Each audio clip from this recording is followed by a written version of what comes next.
자, 이제 챕터 3장 소비자 선택 이론 한번 가도록 할게요. 자, 이쪽으로 오시면 이걸 써보죠. 자, 챕터 3장 소비자 선택 이론 이렇게 있습니다. 선택 이론. 자, 우리가 살펴보는 게 바로 뭐냐라고 하면 계속 말씀드리지만 맞아요. 소비자의 어떤 선택, 생산자의 선택 이런 걸 보는 겁니다. 그래서 뭘 할 건데 이걸 해가지고 옆에다가 체크하시면은 결론 말씀드리면 수요 곡선이 우하향한다 라는 것을요 도출하는 거예요. 수요 곡선이 우하향한다 라는 것을 도출한다 이렇게 보시면 될 거예요. 그래서 이걸 좀 디테일하게 볼 거고요. 그리고 다시 한번 이 제목에 이제 많은 게 숨겨 있는데 주인공은 소비자예요. 그리고 선택을 합니다. 소비자는 뭐 선택을 해서 왜 선택하는데 하면 소비를 통해서 만족을 얻는 걸 선택할 거예요. 그래서 선택을 하는 목적이 뭐야? 이걸 볼 거예요. 이제 우리가 이걸 목적식 이렇게 얘기할 건데요. 만족, 효용 극대화라는 말을 쓸 거예요. 근데 지금은 만족이라고 하고요. 효용이라고 살짝 써놓을게요. 효용을 극대화한다 이렇게 쓰시죠. 자, 그리고요. 근데 우리가 선택이라는 말 할 때는 경제학 첫 시간에 말씀드린 것처럼 희소성, 제약 이런 게 있었잖아요. 그래서 제약식이라고 할 거예요. 제약식. 그러면 예산 제약식이다 이렇게 생각하시면 되겠습니다. 주어진 예산 제약식 하에서 예산 제약 하에서 효용을 극대화하는 선택을 살펴보게 될 것이고요. 아니 그래서 도대체 뭘 하는 건데? 그래서 수요 곡선이 우하향한다는 걸 도출한다니까요. 이게 소비자 선택 이론의 목적이에요. 그러니까 이런 걸 안 보시고 그냥 막 무차별 곡선 그리고 예산선 그리고 내가 뭐 어딜 가고 있는지도 모르면서 막 공부하게 되면은 경제학 공부할 게 되게 많다.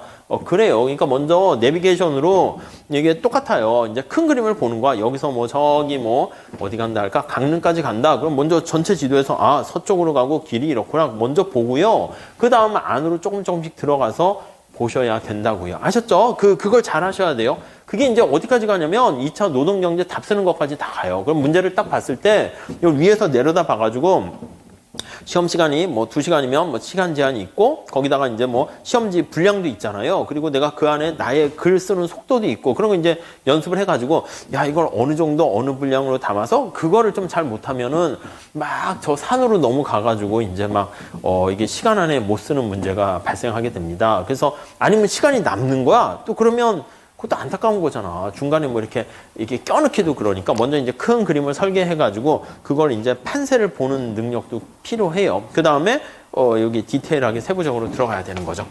자, 그래서 이제 우리가 지금 할 거는 요걸 하나를 볼 건데 먼저 낯선 용어가 요 효용 만족이라는 용어가 이제 좀 낯설어요. 그래서 먼저 그거부터 얘기하려고 합니다. 그래서 제목은 한계 효용 이론 해놨는데 그냥 효용 함수에 대해서 우리가 살펴보려고 하는 거예요. 자, 여기서 밑에 한번 볼게요. 효용 이론과 소비자 선택 이론의 전개 이렇게 나와 있습니다. 먼저 그냥 효용이란 이걸 한번 볼게요. 효용이란. 자, 첫 번째 줄에 utility 밑줄 하나 치시고요. 그래서 u라고 많이 쓸 거예요. 효용이란 자, 어떤 재화나 서비스를 소비해서 얻게 되는 주관적인 만족의 크기. 맞아요. 행복의 크기, 만족의 크기예요. 만족의 크기다. 이렇게 보시면 되겠습니다. 이건 뭐 문장으로 쓰지는 않을게요. 거의 다 있으니까. 근데 만족의 크기는 측정하기가 어려워요. 근데 우리가 측정할 수 있다는 가정 하에서 얘기를 할 거예요. 그래서 밑에 이 효용의 개념이고 유형을 둘로 나눌 거예요. 그 첫 번째는 뭡니까 하면 기수적 효용이다. 이렇게 돼 있고요. 기수적 효용. 자, 이거는 우리가 셀 수 있다라고 보시면 돼요. 셀 수 있어. 이렇게요. 그리고 서수적 효용 이렇게 되면 셀 수 없어. 이렇게 보시면 돼요. 서수적 효용. 이렇게 보시면 셀 수 없어. 이렇게. 셀 수는 없지만 없으나 순서는 알 수 있는 거예요. 순서는 알 수 있어. 순서는 알아. 이렇게요. 너무 막말을 쓰나? 아무튼 뭐 이렇게요. 그러니까 우리가 학교에서 만약에 상대평가를 한다. 우리 시험도 마찬가지죠. 점수가 뭐가 중요해? 너 몇 점 받았니? 이게 중요한 게 아니라 너 300등 안에 들었니? 못 들었니? 이게 중요한 거예요. 물론 수석같이 고득점 하면 좋겠지만 3등으로 붙는 거랑 300등 붙는 거랑 뭐가 제일 좋을까요? 3등도 좋은데 누가 말 안 알아줘요. 의미가 없어. 나 말이야 3등 했어. 아니 그냥 뻥쳐도 돼. 붙은 다음에 내가 5등이 300등이라도 아니 뻥치지 마시고요. 아무튼 근데 뭐 이렇게 워낙 이제 뻥치는 사람들이 많아질 수 있으니까 뻥치면 이제 나중에 또 벌 받아요. 근데 뻥치지는 마시되 근데 아무튼 붙는 게 제일 중요해요. 그러니까 300등 안에 들어가는데 빠른 시간 안에 최소의 시간으로 합격하는 게 중요하죠. 자, 아무튼 그래서 순서를 알아. 요게 이제 서수적이다라고 생각하시면 돼요. 등수가 중요한 거죠. 자, 그래서 거기 보시면 기수적이라는 것은 양적으로 측정할 수 있는 효용을 나타내요. 사과를 하나 먹었을 때 만족이 얼마가 되고 뭐 2개째 먹었을 때 얼마가 되고 이건데 다음 두 번째 달러 보시면 한편 서수적 효용은 크기의 순서만 알 수 있는 경우를 얘기한다라고 보시면 되겠습니다. 형과 동생 그 얘기를 했는데 나이가 몇이니 그것까지 다 알 수 있으면 기수적인데 아 네가 형이구나 네가 동생이구나 거기까지 알게 되면 그건 서수적이다. 그 정도만 보시면 되겠습니다. 자, 그 다음에 이제 소비자 선택 이론의 전개 한번 볼게요. 자, 이론의 전개. 이거는 상식으로만 보세요. 어떻게 이론이 흘러갔는가. 거기 보시면 옛날에는 한계 효용 이론에서 이제 먼저 시작했어요. 한계 효용 이론. 이렇게요. 이제 얘기가 시작되다가 이거는 이제 거기 보시면 제본스, 맹거, 왈라스 같은 사람들인데 기본적으로는 이렇게 할게요. 그냥 흐름으로. 여기서부터 이렇게 하는 거는 기본적으로 뭐냐면 기수적 효용을 우리가 전제로 깔고 얘기를 해요. 기수적 효용이라는 것은 맞아요. 측정할 수 있다라는 게 전제로 깔려 있고요. 근데 우리가 어떤 그 값을 측정할 수 있도록 하려면 많은 정보가 필요해요. 그렇잖아. 그리고 우리가 학교에서 제가 성적을 매길 때도 등수가 중요한 거지 몇 점 이것까지 다 민감하게 굳이 신경 쓸 필요는 없긴 하거든요. 절대평가는 몰라도. 그러니까 우리한테 필요한 거는 순서를 파악하는 게 중요한 거니까 서수적 효용에 초점을 맞춰서 분석을 할 필요가 생겼고요. 그걸 이용해서 사용하는 게 무차별 곡선 이론이다 라고 보시면 될 것 같습니다. 얘는요. 서수적 효용을 이용한다 이렇게 보시면 되겠습니다. 시험에 나옵니까? 아이 뭐 출제된 적은 거의 없지만 그래도 우리가 시험 문제로 나왔을 때는요. 무차별 곡선 이론은 기수적 효용을 전제로 한다. 이렇게도 보기 지문은 나올 수 있으니까 한 번쯤은 그냥 체크해 두실 필요는 있어서 보는 겁니다. 순서가 중요한 거고요. 거기 보시면 우리가 뭐 파레토라든가 슬러스키, 힉스 그래서 뭐 힉스 보상, 슬러스키 보상 뭐 이런 거 얘기하고요.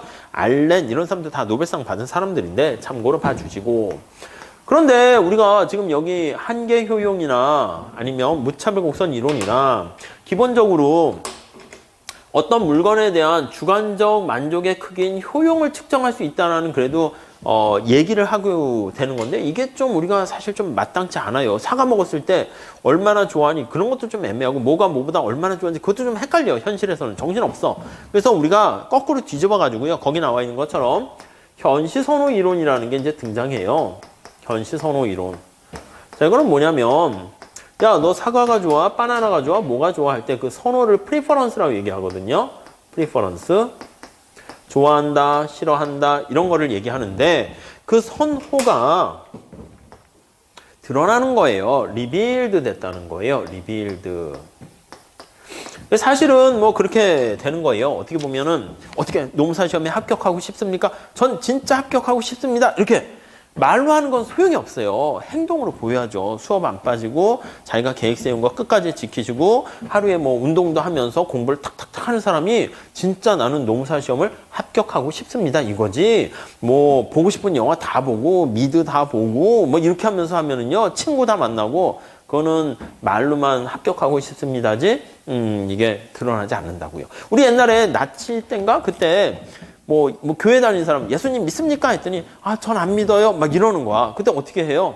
십자가를 딱 밑에다 깔아놓고 자, 그럼 안 믿으시면 밟고 가시죠. 그러면 속으로 잠깐 뭐 속으로 기도하면서 하나님, 예수님 저 잠깐 뭐 살아야 되니까 안 믿는다고 할게요. 봐주세요 했는데 밟고 지나가. 이거는 행동으로 옮기는 건 또 이게 만만치 않거든. 그럼 너 뻥이곤 해서 빵 사서 으악 죽고 뭐 이렇게 되는 거죠. 그러니까 내가 말로 하는 게 아니라 행동을 보고, 그러니까 우리가 너 사과랑 바나나랑 뭘 좋아해? 했을 때 우리가 이 선호부터 내려가는 게 아니라 내가 둘 다 살 수 있는데 사과를 샀다. 사과를 구입했다. 아, 사과를 바나나보다 좋아하는구나. 그렇게 알 수 있다는 거죠. 무슨 말씀인지 아시겠죠? 그래서 이런 식으로 좀 더 행동 자체로 이렇게 명확하게 하는 걸로 이제 얘기를 하게 되었고요. 근데 뭐 많이 하지는 않습니다. 왜 많이 안 하냐면 어차피 미시경제는 책상에서 이론으로 만드는 거니까 이렇게 가나 뭐 거기서 거기다 해가지고 뭐 책상에서 뭘 상상을 못 하겠습니까? 그래서 굳이 이렇게까지 할 필요 없다. 그래서 그냥 요거는 너무 기술적 효용 그러니까 우리한테 주로 쓰는 거는 요 무차별 곡선 이론을 가장 많이 쓸 거예요. 근데 이런 것들은 약간 다 확실성화해서 얘기하는 건데 여기서 좀 더 발전시킨 게 기대 효용 이론 이렇게 있어요. 자, 기대 효용이라는 것은 expectation을 여기다 집어넣어요. 그래서 이게 불확실성이 여기 들어가는 거예요. 불확실성 이렇게요. 불확실성 하에 선택 이게 들어갑니다. 그래서 거기에 폰 노이만과 모르겐스테른 이런 사람들이 두 번째 줄에 보시면 불확실성하에 선택 이렇게 가는데 우리 시험에서는 뭐 그렇게 많이 출제되지는 않아요. 출제된 적은 거의 없는데 그래도 뭐 나중에 글쎄 시간 되면 그래도 뭐 안 하셔도 돼요. 뭐 이거 뭐 그냥 근데 대신 뭐 우리가 나중에 저기 노경에서도 비슷한 걸 할 거예요. 내가 만약에 야 저쪽 동네가 아니면 미국으로 유학을 가거나 미국으로 잡마켓에 가게 되면 돈도 많이 준대. 뭐 저쪽으로 가면 최저임금이 올라가서 연봉이 높대. 월급이 높대. 그럼 클릭하면 되잖아. 야, 근데 넌 취업할 가능성, 그 확률을 여기다 곱해서 우리가 봐야 되는데 그거 할 때 좀 비슷하게 쓰긴 할 거니까 그때 비슷하게 보도록 할게요. 자, 그다음 우리 두 번째 한계 효용 이론 한번 보도록 할게요. 아이고, 세 번째로 할게요. 뭐 목차는 그냥 2로 해야겠다 이렇게. 죄송해요. 효용 이렇게 나와 있고요. 아니 죄송해요. 한계 효용 이론 3으로 해야겠네요. 한계 효용 이론. 원래 이론 전개는 사실 그냥 참고로 해야 되는데 그냥 씁시다. 자, 우선 첫 번째 1번에 효용함수 이렇게 나와 있습니다. 효용함수. 자, 효용함수라는 것은 사과를 먹었을 때 얻게 되는 만족의 크기를 효용해가지고요. 사과 개수랑 만족의 크기를 직접 거기다 표현한 겁니다. 첫 번째 줄 볼게요. 일정 기간 동안에 한 상품의 소비량과 그로부터 얻어지는 총효용과의 관계를 나타내는 거예요. 근데 그 상품이 재화가 2개가 있다라고 하면 밑에 있는 것처럼 효용이 2개로 이렇게 표현할 수 있어요. 그래서 만약에 재화가 함수로 표현해요. 원래 이제 U로 표현하면 더 좋긴 한데 펑션 때문에 이렇게 썼어요. XJ, YJ, ZJ, WJ, 블러블러 이렇게 무수히 많이 얘기할 수 있습니다. 근데 이걸 다 얘기하면 정신이 없으니까 XJ 하나만 있다라고 가정하고 얘기할게요. 얘네들은 다 그냥 고정되어 있다라고 간주하고 XJ 소비량이 증가함에 따라서 총효용이 얼마나 증가하니 요거의 관계를 우리가 표와 그래프 식으로 표현한다 합시다. 자, 밑에 한번 거기 보시면 주요 효용의 개념 해가지고요. 총효용 나와 있는데요. 이게 바로 총효용 함수가 되겠습니다. 자, 우리 표를 한번 쫙 보도록 할게요. 자, 우리 XJ가 콜라라고 할게요. XJ 이렇게 콜라 이렇게 돼 있습니다. 근데 Q라고 씁시다. Q. QX 이렇게 씁시다. 자, 그리고요. 그때 얻게 되는 총효용 유틸리티 이렇게 쓸게요. 그러면 콜라를 하나도 안 먹었을 땐 효용이 빵이고요. 거기 보니까 하나 먹었을 때 1이고요. 2개 먹었을 때 3이고요. 3개 먹었을 때 여기까지만 할게요. 6이고요. 이렇게 돼 있어요. 자, 이렇게 돼 있고 거기 보시면 평균 효용이라는 거에 대해서도 한번 볼게요. 에버리지 유틸리티. 자, 평균이라는 것은요. 우리가 어떻게 쓸 수 있냐면 전체 효용을요. Q로 나눠주면 이게 평균 돼요. 그래서 여기 보시면 U를요. Q로 이렇게 나눠주는 거야. QX로. 그러면 얘는 빵이니까 의미가 없고 얘는 1분의 1 해서 1. 얘는 3을 2로 나누는 것이고 얘는 6을 3으로 나누는 것이고 거기 이제 계산한 결과가 거기 쭉 나와 있고요. 자, 그 다음에 한계 효용. 우리가 이제 하려는 게 이제 한계 효용이 되겠습니다. 한계 효용은 뭡니까 하면은 마지널 유틸리티 이렇게 표현을 하게 되고요. 한 단위 추가했을 때 그게 바로 마지널이에요. 그래서 Q를 한 단위 추가했을 때 총 효용이 얼마나 증가하니? 이렇게요. 자, 그러면 여기 Q가 한 단위씩 계속 증가하고 있어요. 그때 Q가 얼마씩 증가합니까? 그거를 나타내는 겁니다. 그래서 빵에서 1로 1 증가했고요. 그래서 여기서 1에서 2로 가면 1에서 3, 2 증가했고요. 2에서 3 가니까 3에서 6으로 3 증가했고요. 이렇게. 이게 바로 한계 효용을 뜻한다 라고 보시면 되겠습니다. 자, 우리가 이제 기하학적으로 표현하는 것까지 보셔야 되는데 거기 오른쪽에 그림이 있죠? 그걸 가지고 할게요. 이제 보통 수치를 조금 더 함수를 주면 조금 더 쉬운데 일반화된 형태로 나타내려고 공부를 위해서 그렇게 나타내 봅시다. 이게 생산함수에서도 그대로 쓸 거예요. 자, 효용이 Q가 증가함에 따라서 효용이 처음엔 체증적으로 증가하다가 체감적으로 증가하다가 이렇게 떨어지는 형태로 보인다고 할게요. 보통은 많이 그렇습니다. 이게 콜라라고 하면은 목마르고 뭔가 탁 쏘는 사이다 같은 맛을 내가 느끼고 싶어요. 그럼 콜라를 먹게 되면은요, 효용이 처음에는 빠르게 증가해요. 빠르게 이렇게 증가해요. 그래서 여기다 제가 계단을 그냥 그리거나 그럴 필요는 없겠죠. 그래서 연기 때도 많이 하고 이거는 좀 어렵진 않은 것 같아서 빠르게 증가하다가 여기는 체감적으로 증가하고요. 증가긴 증가해요. 근데 체감적으로 증가하고. 제가 콜라를 좋아하는데 콜라를 어느 가장 높은 효용 수준보다 더 먹게 되면 이때는 콜라를 먹게 되면 이건 이제 나의 효용을 떨어뜨리는 거예요. 이렇게 되는 경우를 뭐라 그럽니까 하면 쓰레기라고 하기는 그렇고요. 그래서 이거는 비재화 이런 말을 써요. 비재화. 쓰레기는 뭐야? 비재화는 뭐예요? 이거는 소비를 하면 할수록 효용을 깎아먹는 거예요. 그렇죠? 우리 사회에서 쓰레기 같은 인간, 이게 없어져야 할 인간, 있어봤자 사람들의 행복을 짓밟는 그런 인간들 있잖아요. 그건 없어져야 돼. 이렇게 하는, 그거 이제 쓰레기라고 그러는 거죠. 근데 너무 입이 다루어지면 비재화 같은 녀석들 이렇게 하면 돼요. 이거는 뭐냐면 생산량을 하나 증가시켰을 때 총효용은 어떻게 됩니까? 이게 한계 효용인데 얘가 0보다 작다. 이렇게 보시면 돼요. 그러니까 이거는 소비를 할 때 효용을 깎아먹는 상황이고요. 이쪽에 있잖아요, 여기서부터는 빠르게 증가하고, 이렇게. 그 다음 체감적으로 증가하는데, 여기는 전부 다 재화가 되는 영역이다라고 생각을 하시면 될 것 같고요. 여기는 우리가 보는 것처럼 비재화가 되는 영역이다. 이렇게 보시면 될 것 같습니다. 자, 밑에다가 평균과 한계와의 관계를 좀 그래프를 그리기 위해서 연습을 한번 해볼게요. 자, 우리한테 필요한 거는 이제 평균, 이거 생산해서 써먹기 위해서 하는 거예요. 자, 그러면 평균은요, 이게 원점에서 기울기예요. 그래서 내가 만약에, 여기 보세요. 사과를 5개 먹었는데, 왼쪽에 있는 것처럼 그때 효용이, 아니면 이걸로 합시다. 사과를 3개 먹었는데, 그때 효용이 6이다라고 하면은, 평균이 어떻게 됩니까? 하면은, 여기 보세요. 이게 평균이야, 이게. 이 평균. 3분의 6 하니까 이 기울기가 평균 이렇게 돼요. 그러니까 원점에서 기울기 있죠? 이거, 여기가 이제 극대되는 거예요. 여기가 극대. 점점점점점 돼서 이렇게. 그리고 여기서는 다시 또 작아지고, 여기서는 더 작아지고. 그래서 모양이 이렇게 돼서 이렇게 돼요. 그래서 평균 효용 보시면 얘는 어떻게 됩니까? 이거는 효용을 Q로 이렇게 나눠준 거다라고 보시면 되겠어요. QX 그냥 Q로만 쓸게요. Q가 있을 때 이게 바로 평균 효용 이렇게 되고요.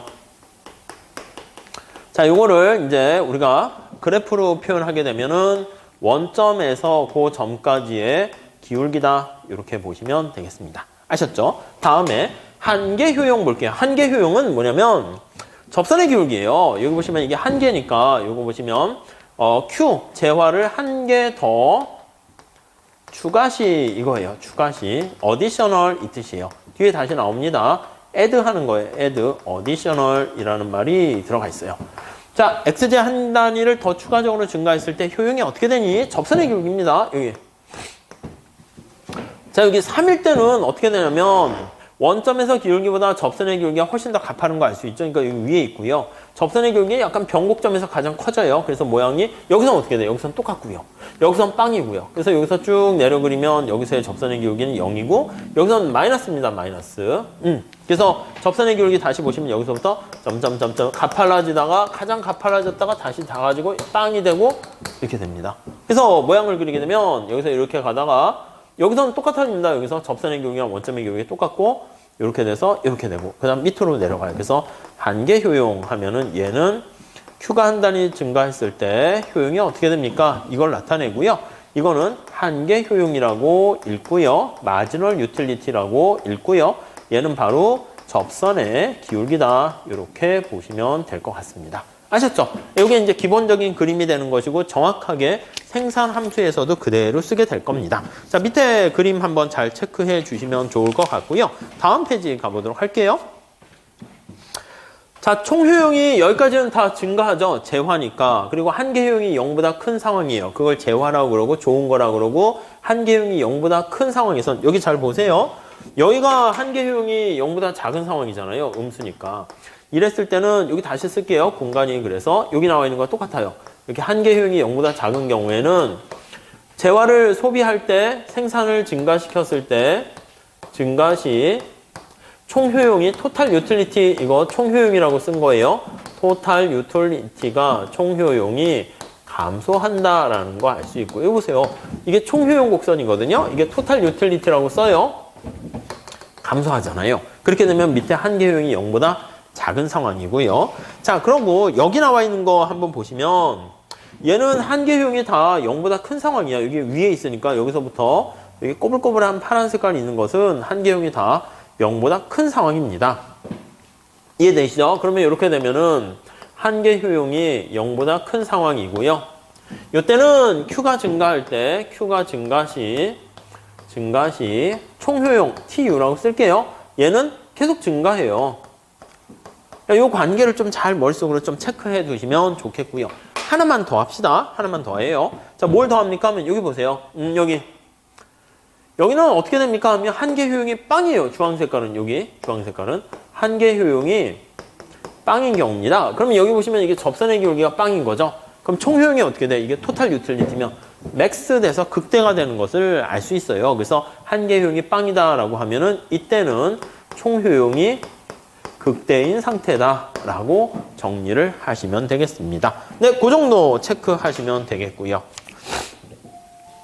자, 그 다음에 우리 거기 보시면 평균 효용 개념 때문에 살짝 밑줄 치시고 에버리지 유틸리티란 소비되는 상품의 한 단위당 효용을 나타내서 총 효용을 소비량으로 나눈 게 바로 그거고요.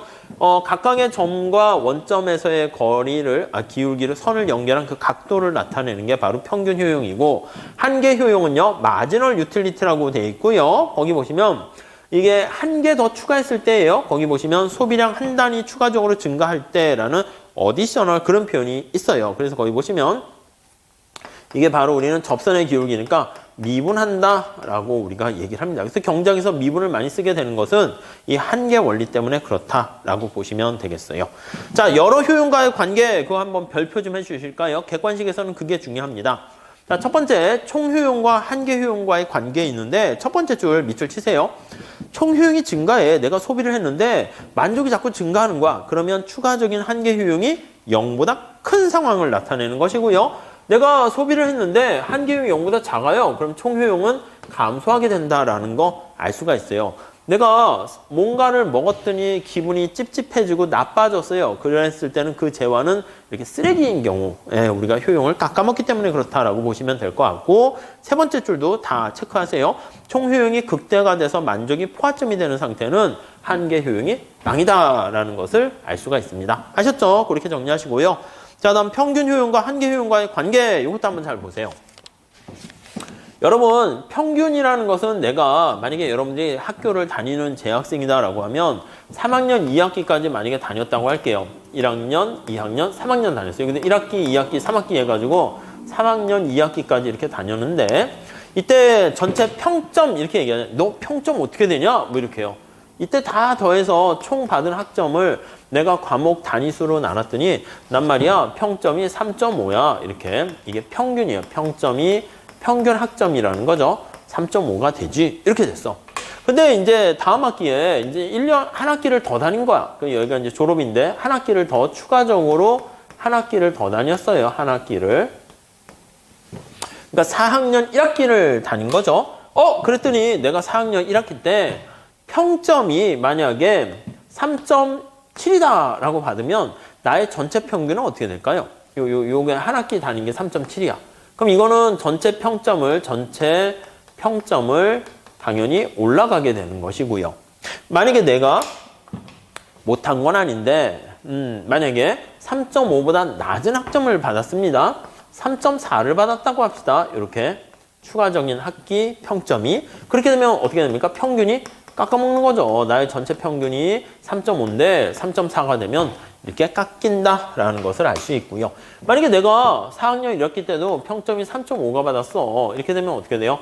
얘까지 더한 전체 총 학점을 학기 단위로 나누게 되면 3.5 그대로 유지가 돼요. 그래서 평점이 그대로 3.5로 유지가 된다. 이렇게 보시면 되겠습니다. 요거 제가 이제 보통 수업 시간에 저는 이제 목욕탕에 물 가지고 설명을 해요. 물의 온도가 뭐 35도예요. 평균 35도씩 물이 이렇게 있습니다. 여기다 이제 추가적으로 물을 버요. 추가적으로. 이게 이제 한계가 되는 거죠. 물을 붓는데 자꾸 붓더니 물이 자꾸 뜨거워져. 어떻게? 이 추가적으로 붓는 물은 35도보다 뜨거운 물일까요? 찬물일까요? 뜨거운 물이지. 그러니까 자꾸 평균이 올라가겠죠. 자꾸 물이 뜨거워지면은 이거는 분명히 35도보다 높은 이 추가적인 한계, 한 바가지 더 물을 붓는 게 35도보다 높다라는 것을 알 수 있습니다. 아니면 물을 붓는데 자꾸 차가워지면 35도보다 낮은 물을 붓기 때문에 평균을 깎아먹는다. 이렇게 보시면 되겠어요. 아셨죠? 그 관계를 좀 잘 보시면 될 것 같습니다. 그래서 첫 번째 줄에 살짝 밑줄 치시면 한계 효용이 평균 효용보다 크면 평균 효용은 증가하고, 아니 여러분들이 지금까지 살아온 인생은 뭐 어떻게 사셨는지 모르겠지만 다 끝났어. 이미 그건 끝났잖아요. 이건 되돌릴 수 없어요. 여기 와 있어. 내가 어디 와 있지? 벌써 여기 와 있어. 신림동에 와 있네요. 그래서 이게 그동안 살았던 삶의 태도보다 더 열심히 살면 어떻게 돼요? 인생은 더 이렇게 좀 올라가는 거고, 내가 그동안 빡세게 열심히 살았는데 그거보다 좀 게을르게 살아. 그럼 인생은 자꾸 내리막길 가는 거고, 그냥 비슷하게 살면 그 비슷하게 가는 거 뭐 그런 거죠. 어떻게 더 잘 살고 더 성공하고 뭐 더 행복해지고 싶지 않습니까? 그러면 어제보다 나은 삶을 살아야 되고, 진짜 말 그대로 일신의신 해가지고 하루하루 더 이렇게 성장하는 삶을 살아야지 이게 올라가는 거죠. 뭐 지극히 당연한 원리입니다. 그래서 거기 다시 볼게요. 첫 번째 줄에 한계 효용이 평균 효용보다 크면 한계는 추가적으로 붙는 거예요. 그게 평균보다 크면 평균은 어떻게 된다? 증가하고. 네, 거기까지 보시면 되겠습니다. 아셨죠? 네, 그 정도 보시고, 그 다음 여기 보시면 평균 효용이 이렇게 제로가 되는 상황 있잖아요. 평균 효용이 제로가 되는 상황. 요거 한번 그림하고 총 효용이 극대되는 거, 그거 한번 잘 보시고, 여기 보시면 또 평균 효용이 극대되는 상황 있잖아요. 요 극대되는 상황, 여기서의 기울기가 극대되는 상황은 접선의 기울기 두 개가 딱 일치한다. 이렇게 보시면 될 것 같습니다. 자, 그리고 이제 한계 효용 체감의 법칙은 우리가 뒤에도 자주 할 건데, 첫 번째 살짝 체크해 주세요. 한계니까 한계 더 추가적으로 할 텐데요. 거의 가로로 묶으세요. 다른 상품의 소비량이 고정되어 있다는 상황에서 이렇게 체크하시면 되겠어요. 자, 다시요. 여기 보시면, 자, 요걸로 할게요. 내가 재화가 이렇게 여러 개가 있어요. 근데 지금 얘기한 것처럼 소비를 할 때, 효용을 누릴 때 얻는 게 사과만 있는 게 아니라 X가 사과면 바나나, 뭐 포도, 딸기 여러 개가 있어요. 근데 다른 것들은 다 고정됐다는 가정 하에서, 세터리스 페리보스 하에서 X제만 증가했을 때 효용이 얼마나 증가하니? 이게 바로 한계 효용이라고요. 근데 이게 한계 효용이 지금은 0보다 큰데, 이게 다시요. 이거는 X제만 한 단위 증가하는 거예요. 그때 총 효용이 얼마 되니? 뭐 T자 써도 되고 안 써도 되고요. 이때 Y제나 다른 기타 등등은 고정된 상태를 얘기합니다. 이게 바로 한계 효용을 나타내는 것인데, 다른 요인들은 다 고정됐다는 전제 하에서 나타내는 것인데, 여기 나와 있는 것처럼 한계 효용이 처음에 이렇게 증가할 수도 있어요.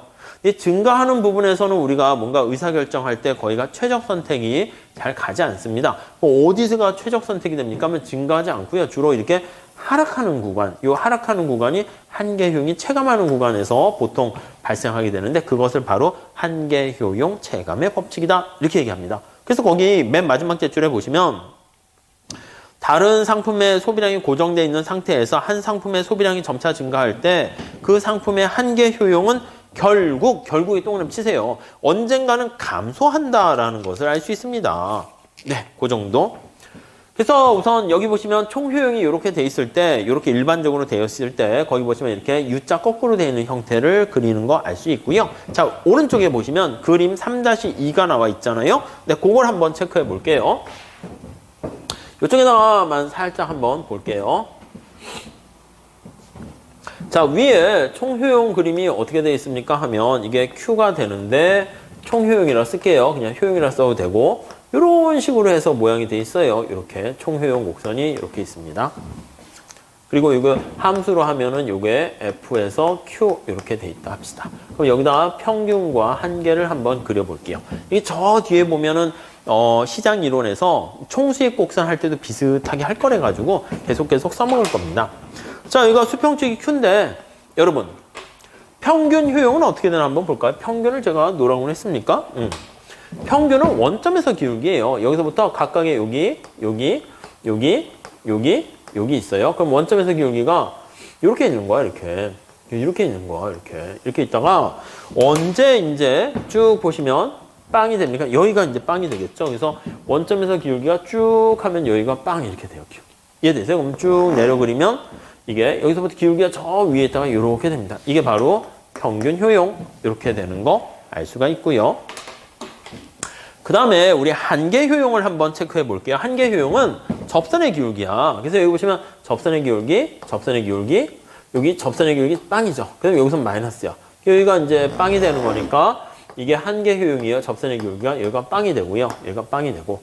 여기 상황에서 어떻게 돼? 이게 바로 평균이 한계보다 작은 거를 알 수 있어요. 이거 다시요. 파란 색깔이 한계거든요. 이걸 잘 보시면 원점에서 기울기가 이거야. 관통이 지나가잖아. 파란 색깔보다 노란 색깔이 더 가팔라요. 그래서 보시면 얘가 이렇게 해서 작아져서 이게 바로 한계 효용. 이 정도 그림만 좀 잘 봐주시고요. 나중에 식으로 해가지고 좀 더, 이게 뭐, 나중에 독점할 때, 이게 수요 곡선, 뭐, AR 곡선 하면서 이게 MR 곡선, 그거 할 때 비슷하게 쓰게 될 겁니다.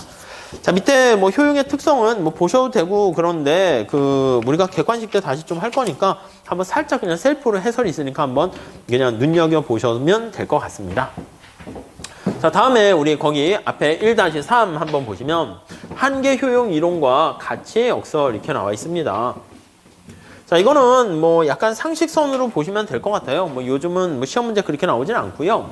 애덤 스미스가 이제 경작을 이렇게 뭐 창시한 경작의 아버지다 이렇게 얘기하거든요. 첫 번째 줄에 보시면 1776년에 국부론이라는 책을 써요. 이게 1776년이니까 뭐 옛날이잖아요. 자, 그래서 국부론은 제목에도 이름이 나와 있어요. 국가의 부를 어떻게 자꾸 크게 만들까? 어떻게 국가가 부유하게 될 것인가? 이거에 대해서 쓴 책이에요. 첫 번째는 어떻게 해야 됩니까? 라고 하면 아담 스미스는 분업의 원리를 강조했어요. 분업의 원리. 이게 어떤 거를 특화시킨다, 전문화시킨다 라고 보시면 되겠습니다.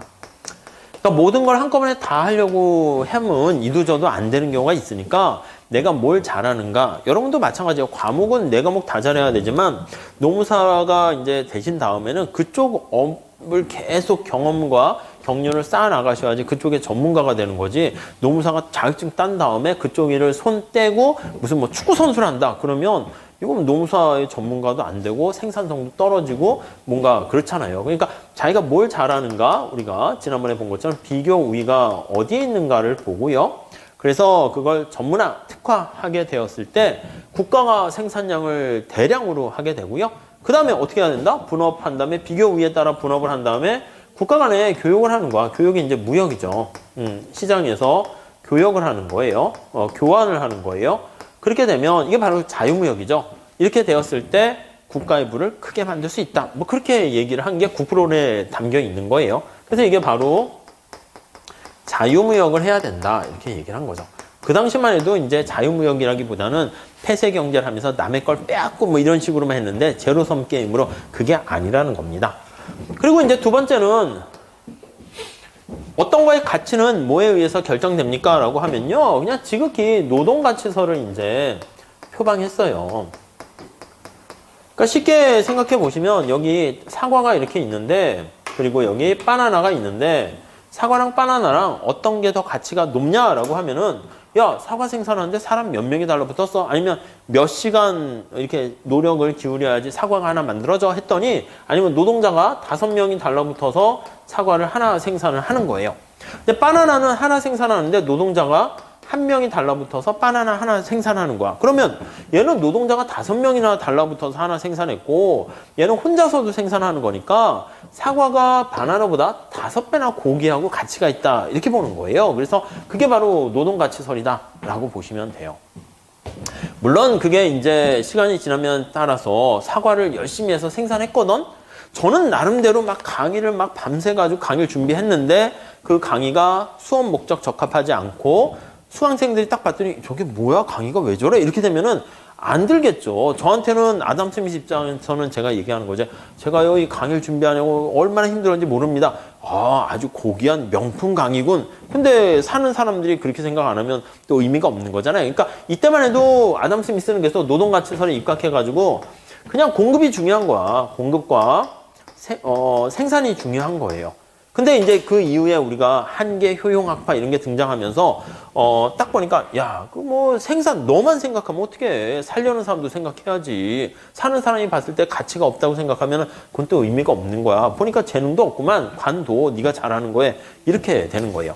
물론 이제 그래서 아담 스미스가 이렇게 얘기했다는 게 이제 의미가 있지만 그 이후에 이제 마샬이라는 학자가 들어오면서 공급만 얘기하면 안 되고 수요도 같이 신경 써야 된다 해서 수요 공급 이렇게 얘기하는 거예요. 그게 거기 보시면 물과 다이아몬드의 역설이라는 게 바로 그거예요. 그래서 이거는 그냥 고등학교로 내려가서 잘 시험에 나오지 않지만 그냥 상식으로 보세요. 물은 우리 생활에 꼭 필요한 거야.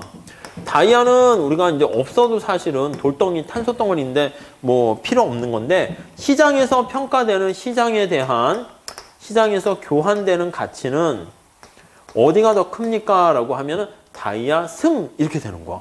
그러니까 아담 스미스 입장에서 야, 그런데 노동가치산 말고 그냥 가만히 딱 봐도 야, 물이 소중한데 왜 얘가 더 비싸게 판매되지? 맞아요. 이 물이라는 것은 사실 우리 생활에는 꼭 필요하지만 물이 흔해요. 우리는 알고 있잖아요. 희소하지 않아요. 근데 다이아는 희소하다고요. 그러니까 희소성이 클수록 사람들이 그 한 단위에 대해서 애지중지하는 거죠. 그러니까 여러분들이 사실은 노무사가 되기 전에는 합격을 해야 되니까 많이 뽑았으면 왜 하필 300명만 뽑아? 회계상과 이런 시험은 더 늘린대. 300명을 늘린대. 그래서 1000명씩 뽑다가 막 1200명 이렇게 뽑나 봐요. 그러니까 우리 시험보다 훨씬 쉬워 보이긴 하잖아. 근데 왜 이렇게 300밖에 안 뽑아? 너무 치열하잖아. 근데 이제 막상 또 노무사가 되면 또 마음이 어떻게 돼요? 바뀌어. 왜 이렇게 많이 뽑는 거야? 한 100명 정도만 뽑지. 희소해야지 자기가 거기서 그걸 지대라고 그런다고 그랬죠. 그래서 지대를 추구하는 행위. 그러니까 사람이 뭐 간사하죠. 어떻게 보면은 뭐 그렇게 되는 거예요. 그러니까 다이아는 희소하기 때문에 이 희소하다는 게 그 한 단위당 그게 한계 효용에 의해서 결정된다라는 것입니다. 그래서 오른쪽에 그림이 있는데 이거는 뭐 1차로도 너무 레벨이 낮은 데다가 2차에서는 뭐 좀 상식에 통하는 거니까 한번 읽어보시되 뭐 크게 신경은 안 쓰셔도 됩니다. 자, 다음에 밑에 한계 효용의 공원과 한계 나와 있습니다. 자, 거기 보시면 첫 번째 줄에 자, 한계 효용 이론은 과거 고전학파 경제, 아담 스미스 보시면 돼요. 객관적인 노동가치설 밑에 나와 있죠. 그래서 야, 상품 하나 생산하는데 노동 얼마나 투입했어? 그 생산 비용 그걸 가지고 우리가 얘기했는데 그걸 정면으로 부정하고요. 한계 효용 입장에서는 주관적인 효용 가치설을 제기해 가지고요. 만족이 어떻게 되는가? 수요 측면을 강조하게 되었고요. 자, 그래서 세 번째 줄 다시 보세요. 마샬은 밑줄 치세요. 알프레드 마샬 중요한 사람이에요. 그러니까 미시경제 틀을 만든 사람입니다. 고전학파의 객관적 가치설을 이용해서 시장에 공급 곡선을 도출하고요. 생산 비용 관련된 그 다음에 한계 효용학파를 이용해서 수요 곡선 밑에서 올려다보면 뭐야? 얼마나 내가 돈을 낼 생각이 있는가 그걸 이용해 가지고요. 우하향하는 수요 곡선을 도출한 다음에 수요 공급이라는 가위의 양날 수레바퀴의 두 양쪽 해서 이렇게 해서 우리가 이제 어느 한 공급 측면만 보는 게 아니라 또 수요 측면까지 같이 보는 시각을 갖게 된 게 마샬의 공헌이다라고 보시면 될 것 같습니다. 한계 효용 이론의 한계 보시면 자 거기 다시 보시면 객관적으로 측정할 수 있다라는 기술성을 얘기했는데 현실에서는 좀 너무 많은 시간과 비용이 들어가서 무차별 곡선이라는 서수적인 효용 이론이 등장하게 되었다. 이렇게 보시면 돼요. 그래서 우리가 공부하는 메인의 방법은 노동 경제학에서도 주로 할 건데 이 총효용보다는 물론 이것도 이제 측정할 수 있다는 가정하에서 얘기하는 것이지만 무차별 곡선 가지고 얘기를 할 거고요. 그래서 무차별 곡선에 기울긴 한계 대체율 이런 것들 구하는 거랑 내용 같은 거 많이 보게 될 거예요. 근데 그거는 제가 연기 때도 많이 설명을 드리기 때문에 여기서는 제가 좀 빠르게 아마 설명드릴 거예요. 그래도 아마 여러분들이 따라오실 수 있을 거라고 생각하시고 처음 경제학 하시는 분들은요. 조금 버겁거나 그러시더라도 우리가 연기를 한번 들으시면은 연기를 들으라는, 뭐, 아무튼, 그, 좀 하시면 좀 보완이 돼요. 그럼 계속 할 거기 때문에, 여기서 연기같이 또 자세하게 했다가는, 뭐, 그냥, 우리가 정해진 횟수 안에 또 그냥 무차별 곡선만 하다 끝나면 왕창 보강을 해야 되는 거니까, 약간 상호 보완적인 걸 가지고 할게요. 근데 빼먹진 않는데, 설명을 연기 때는 막 2번, 3번 하고 막 문제도 내고 한번 또 MRS 구해보세요. 이렇게 했는데, 여기선 그런 정도는 안 할 거예요. 대신 문제를 MRS 구하는 거, 객관식이 문제 있으니까 그건 좀 풀어드리긴 할 거예요. 몇 개. 근데 또 객관식 파트에서 또 많이 풀 거니까 그렇게 좀 제가 조정, 조율을 하도록 하겠습니다. 자, 오늘 여기까지 하고요. 내일부터는 무차별 곡선부터 하는데 사실 거기서부터가 이제 우리 진짜 시작이다라고 생각을 하시면 되겠습니다. 아셨죠? 자, 여기까지 하고요. 내일 이어서 할게요. 수고하셨습니다.